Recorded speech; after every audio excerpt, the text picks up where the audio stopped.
everybody. Thanks for tuning in. Torgo with Torgo Entertainment here. Welcome back to the Torgo Entertainment YouTube channel. Welcome back to another gig vlog. Welcome back to another wedding.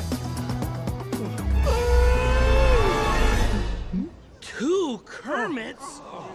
Well, that explains a lot. Obviously, I am in my office because we are in the middle of a back-to-back wedding weekend. Today we head to Horseheads, New York to celebrate the wedding of Nathan and Briana. I got this wedding as a subcontracted gig.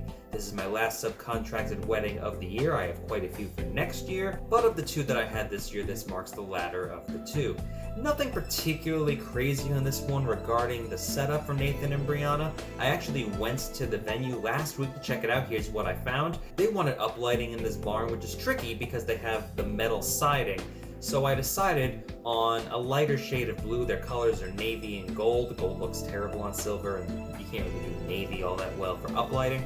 Especially that standard blue doesn't look great. So I decided on shade number 16 of the presets of the ADJ wireless hex lights. Now the thing that's tricky about this one is they have a live band taking care of the entire first half of the wedding.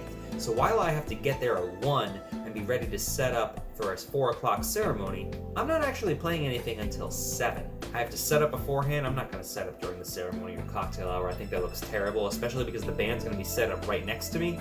And then also makes my setup require a little bit of a smaller footprint. Not bringing the totems, not bringing the moving heads, also because the depth of the barn is a little on the shallow side, so having the moving heads there will be completely pointless. So I have 3 hours, and they've given me completely full reign over everything I play. They've given no song selection, just do what you want, we like a little bit of everything, make it work.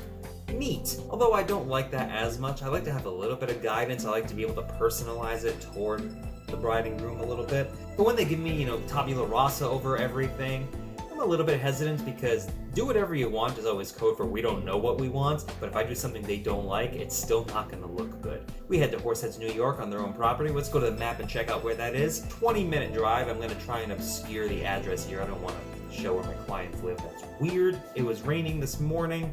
I'm pretty sore from yesterday. It was a long day, and today's going to be a long day as well. I play 7 to 10, but I hope you're ready for this one. It's going to be a little bit different because half of the wedding I'm not even doing. We'll get through it. Let's go.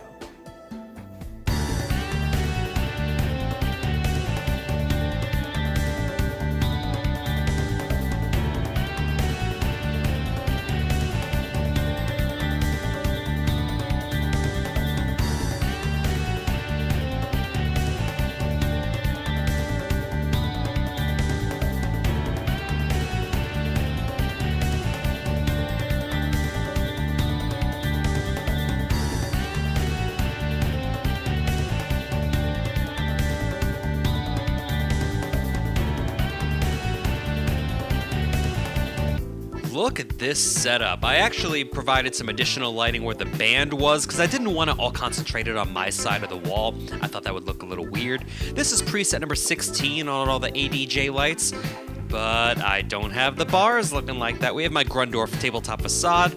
The UB Hex 12 is behind that. We just have some uplighting underneath the speaker stand scrim. I believe I put the ST models there. The power bar link moving up the stack. The Chauvet Wash FX 2. And we have my QSC K 10.2 speakers. They're using K 12.2s for the band, and that was a happenstance that everything looks like it belongs. The ADJ My DMX Go transceiver. Down here we have a farmer's market bag with all my light sticks, should I end up using them. I find it very hard to carry those around, especially when they've already been unwrapped.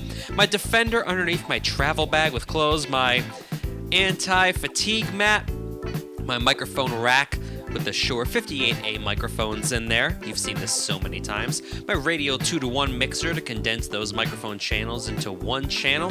Some hand sanitizer, my Audio Technica MX50 headphones. And here we have the Pioneer DDJ SX2 controller. Obviously. On top of the coffin, we have the Samsung Odyssey notebook, trackball mouse, the hard drive, which has all the music on it. Here we have my Yeti power inverter, in case I should need that. That goes with me to every gig now. My Manfrotto tripod, and you can see some of the uplighting. I got the UB Hex 9s behind the head table there. just because I thought it would really light it up a lot better. And here we have the uplighting charging. We have my 8 UB element hex pars. Now I have more of those, but I'm only using the 8 because that's all that fit in the box. As you see, the UB hexes look great on that drapery. I don't have anything set up out here, but I wanted to show off the scenery. The band is underneath the gazebo for the ceremony. And that's all I have for setup. Gotta put the uplighting up. Only time for one more thing. It's time to level up.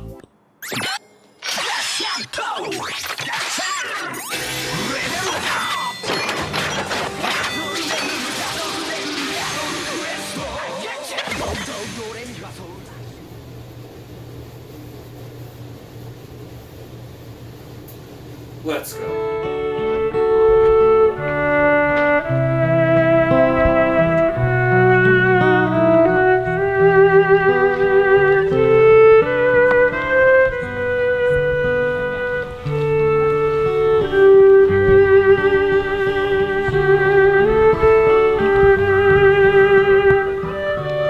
By the power vested in me, and by the strength of your love and commitment, I now pronounce you husband and wife. You may kiss the bride. I now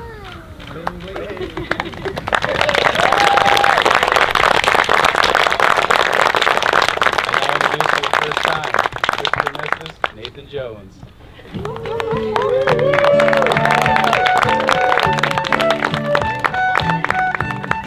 And now it is our sincere honor to welcome for the first time Mr. and Mrs. Nathan Jones.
This is actually the Wednesday after the wedding. I spent a couple days, I was a little under the weather because with the Saturday and Sunday weddings taking place outside and it was like 40 some degrees, I was outside without a jacket. I got a little bit of a chill, no big deal. This wedding was frustrating. It wasn't anything wrong that happened. It was just that I got there at 1 o'clock. I had to set up by 4. The ceremony was at 4. And then the band took care of everything until 7. The band ended up running late until like 7:30 or so. And then I got to play. But then 8:45 rolled around and the photographer was like, hey, we're going to do the sparkler send-off, which I didn't even know was happening. So that kind of ended the night. So I had a whole bunch of setup for essentially an hour 15 of DJing, which was frustrating. I got paid for the whole time I was there, but still, you know, it's like I was there. I wanted to do something. So unfortunately, I really don't have much to say. Everything looked alright. It was a really nice location that they ended up having. But, again, the social distancing was a bit of a concern. So we'll see how that plays out, and I'll let you know if I hear anything from that. A very short playlist will be at the tail end of this video. We have one more gig log for this upcoming Saturday, and then we get a break for like almost 2 months. So I'll see you then. Take care. Spin!